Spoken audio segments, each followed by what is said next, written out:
स्वागत है हमारे YouTube channel the success coaching institute developer में।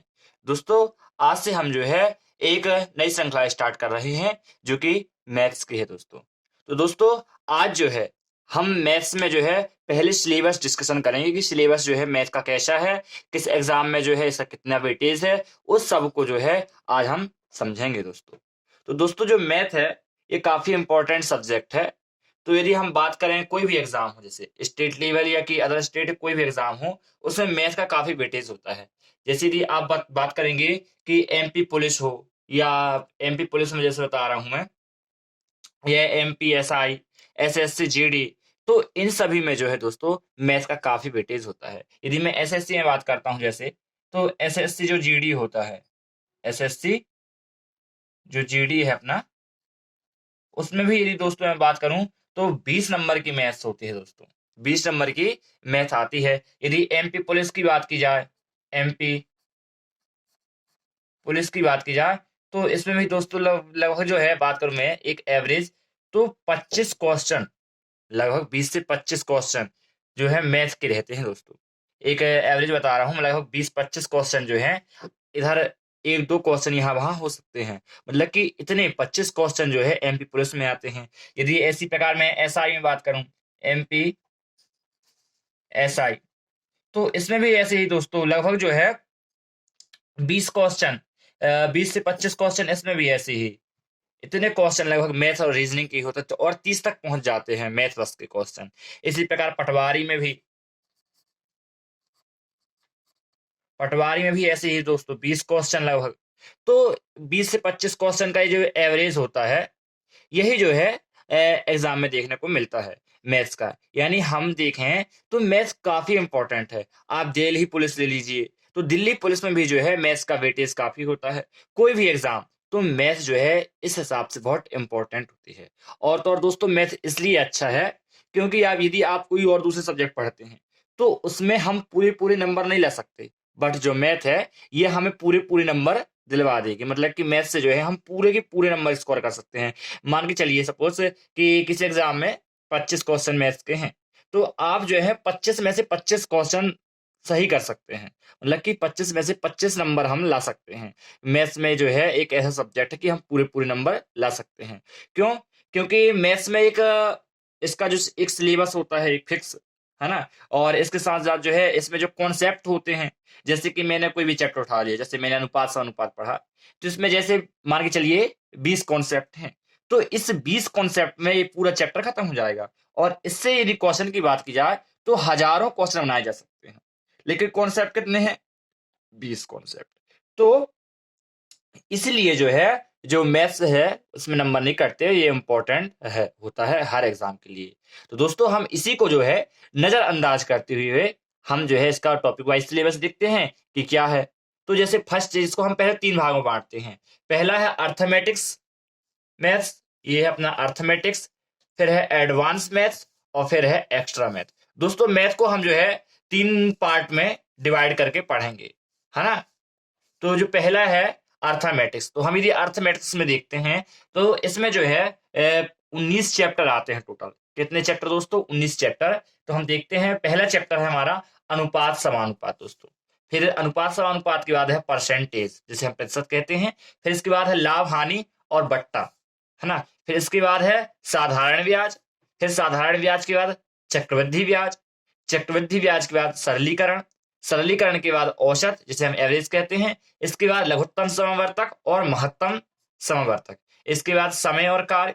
इसके बाद पाइप टंकी, पाइप टंकी के बाद समय चाल दूरी, नावधारा, ट्रेन, आयु, भिन्न, साझेदारी, संख्या पद्धति, मिश्रण और अनुपात, वर्ग, वर्गमूल, घन और घनमूल। तो ये कुछ जो है अर्थमेटिक्स के चैप्टर हैं दोस्तों।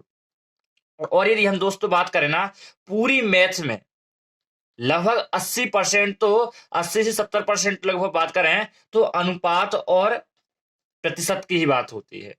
क्योंकि हर चैप्टर में आपको अनुपात और प्रतिशत जो है देखने को मिलेगा, हर चैप्टर में इसका यूज मिलेगा दोस्तों। हम जितने भी चैप्टर के जो भी क्वेश्चन करेंगे हम आगे, तो उन सभी को हम जो है सूत्र से नहीं पढ़ेंगे, क्योंकि सूत्र हमें जो है भूल जाते हैं, तो हम सूत्र याद नहीं करेंगे। बिना सूत्र के, बिना एक्स वाई के हम जो है उनको रेशो मेथड से, अनुपात मेथड से या परसेंटेज मेथड से, इससे जो है हम सभी क्वेश्चन सोल्व करेंगे दोस्तों।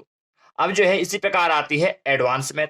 तो एडवांस में क्या है, तो घातांक करणीय है, इसके अंदर क्षेत्रमिति आयाम है, इसके बाद ज्यामिति है, इसके बाद निर्देशांक ज्यामिति है, फिर त्रिकोणमिति है, फिर ऊंचाई और दूरी, फिर बीजगणित और फिर बहुपद है। और इसके बाद आता है दोस्तों क्या, एक्स्ट्रा मैथ पढ़ते हैं हम। तो एक्स्ट्रा मैथ में क्या क्या पढ़ लेते हैं, प्रायिकता पढ़ते हैं हम, क्रमचय संचय पढ़ते हैं, माध्यमाधिका बहुलक पढ़ते हैं, और आंकड़ा निर्वचन हम जो है ये पढ़ते हैं दोस्तों। इसके बाद यदि बात की जाती है कि इंपॉर्टेंट क्या है, इसमें जो है पूरी मैथ्स में लगभग 30-31 चैप्टर आते हैं। इन 30-31 चैप्टर को पूरा करने का कोई भी एग्जाम, सभी एग्जाम के लिए जो है मैथ्स इतना बहुत बढ़िया है, कोई भी एग्जाम आप दे सकते हैं इतना सिलेबस पूरा करके मैथ्स का दोस्तों। यदि मैं बात करूं इंपॉर्टेंट के हिसाब से, तो पूरी मैथ्स में ये 3 पार्ट में से सबसे इंपॉर्टेंट पार्ट होता है अपना अर्थमेटिक्स दोस्तों। क्या, अर्थमेटिक्स। आपको जो है जैसे सपोज किसी पेपर में जो है 25 क्वेश्चन यदि आ रहे हैं, है ना, मैथ्स के, तो 25 में यदि मैं बताऊं दोस्तों, तो लगभग जो है ना 23 से 24 क्वेश्चन, 23 लगभग, हाँ लगभग 23 क्वेश्चन जो है ना अर्थमेटिक्स के होंगे। बाकी जो 2-3 क्वेश्चन बचते हैं वही एडवांस के होंगे। और यदि मैक्सिमम बात करूं तो लगभग 20 ही मान के चलिए कि 20 क्वेश्चन अर्थमेटिक्स के, बाकी जो हैं एडवांस मैथ के होंगे दोस्तों। तो अर्थमेटिक्स जो है काफी इंपॉर्टेंट होता है। और यदि पूरी मैथ में बात करूं तो सबसे ज्यादा इंपॉर्टेंट है अनुपात और समानुपात दोस्तों। यदि आप अनुपात समानुपात जैसे पढ़ लेते हैं, तो इससे जो है ना अर्थमेटिक्स से सभी चैप्टर क्लियर हो जाते हैं, जो बेस है बन जाता है, क्योंकि हम इसी मेथड से सभी चैप्टरों को के क्वेश्चन करेंगे दोस्तों। इसके बाद इंपॉर्टेंट अपना प्रतिशत, और ये हर एग्जाम के हिसाब से प्रतिशत है। आपके भी एग्जाम देखें, अनुपात समानुपात के क्वेश्चन मिलेंगे, परसेंटेज के क्वेश्चन मिलेंगे, तो ये इंपॉर्टेंट है। जैसे हम परसेंटेज और अनुपात, इसके जो है सब में इसका यूज मिलेगा, कोई भी चैप्टर हो। इसके बाद हम पढ़ते हैं लाभ हानि, फिर साधारण, फिर प्रत्यक्ष वृद्धि ब्याज दोस्तों। तो आप जैसे आयु अनुपात से अनुपात कर लिया हमने, तो हमारा जो है आयु चैप्टर अपने आप कंप्लीट हो जाएगा, मतलब कि वही रिलेटेड, वही पूरे सारे कॉन्सेप्ट जो हैं आयु में लगेंगे दोस्तों। परसेंटेज कर लिए तो पर यही कॉन्सेप्ट लाभ हानि बट्टा साधारण ब्याज चक्रवृद्धि ब्याज, इसमें बस थोड़ा थोड़ा डिफरेंस है, तो बस यही पूरा लगेगा दोस्तों। इसके बाद एवरेज, लघुत्तम समवर्तक, समय कार्य से हमने कर लिया, तो समय कार्य से कर लिया हमने, तो समय कार्य के ही कॉन्सेप्ट पाइप टंकी में लगेंगे। अब पाइप डी दोनों एक ही सब्जेक्ट एक प्रकार से हम बोल सकते हैं, क्योंकि इसके कॉन्सेप्ट पूरे इसमें लगेंगे। इसके बाद जैसे मैंने समय चाल दूरी कर लिया, तो इसी के कॉन्सेप्ट जो है नावधारा में भी लग जाएंगे और ट्रेन में भी लग जाएंगे, मतलब तीनों जो है एक ही कॉन्सेप्ट में आएंगे, मतलब इसी में जो कॉन्सेप्ट पढ़े हमने इसमें भी लगा देंगे और इसमें भी लगा देंगे दोस्तों। इसके बाद संख्या पद्धति, मिश्रण, अब जैसे हमने पूरे चैप्टर पढ़ा ये जो अनुपात अनुपात समानुपात, तो उससे मिश्रण वाले क्वेश्चन जो हैं यही कॉन्सेप्ट इधर आ जाएंगे दोस्तों। और वर्ग, वर्गमूल और घनमूल, तो एक प्रकार से जो है कैलकुलेशन पार्ट है, जिसमें हमारा कैलकुलेशन मजबूत होगा दोस्तों। इस प्रकार घातांक करनी, क्षेत्रफल, तो ये उतना इंपॉर्टेंट नहीं जितना अर्थमेटिक्स हमारे लिए इंपॉर्टेंट है। आप कोई भी एग्जाम जो है इसमें देख सकते हैं, सबसे ज्यादा वेटेज जो है आपको अर्थमेटिक्स में मिलेगा। चलिए दोस्तों, आज हम जो है हमारा सिलेबस जो है यही कंप्लीट होता है मैथ्स का।